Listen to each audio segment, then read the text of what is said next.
வந்து ரொம்பவே என்ஜாய் பண்ணுவாங்க அந்த போர்ஷனை. Yes correct. ஏன்னா தனுஷோட இப்போ ரீசெண்டான படங்கள் பார்த்தோன்னா ஏன் இப்போ வடச்சென்னை, என்னை நோக்கி பயம் தொட்டா, அசுரன், இதில் எல்லாருமே வந்து ரொம்ப இறுக்கமான ஒரு மனநிலையே வந்து ரொம்ப சீரியஸான டோனில் தான் தனுஷ் இருப்பார். ஸோ இதில் பார்த்தோம் அப்படின்னா நீ சொன்ன மாதிரி ஒரு பழைய மெமரிஸ்லாம் எடுத்துகிட்டு வந்த மாதிரி ரொம்ப ஜாலியாக கூலாக போகிறவங்கலாம் கலாச்சிட்டு டயலாக்லாம் அப்படி மாசா பேசிட்டு ரொம்ப ஒரு துளலான தனுஷாக இருக்கிறாரு அந்த பையன். அதுவும் இருக்கு. இப்படி வடச்சென்னை அசுரன் வந்து ஒரு மெச்சூரான ஆக்டர் வெளிப்படுத்தினாரோ அதே மாதிரி வந்து அப்பா போர்ஷனுக்கு வந்து அந்த மாதிரி ஒரு ஆக்டிங் இந்த படத்தில் கொடுத்துருப்பாருங்கிறது நம்ம ட்ரெய்லர் பார்க்கும்போது தெரிஞ்சது. டபுள் ட்ரீட் கொடுக்குறாரு.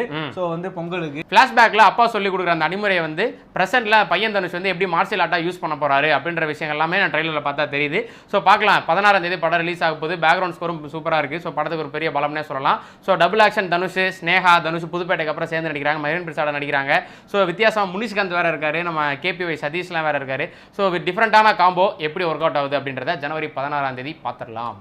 ஸோ காதலர் தினத்துக்கு வந்து எப்படி பொங்கலுக்கு வந்து 2-3 படங்கள் ரிலீஸ் ஆகுதோ அதே மாதிரி வந்து பிப்ரவரி மாதம் Feb 14 வந்து ஒரு பயங்கரமான ஒரு படங்கள்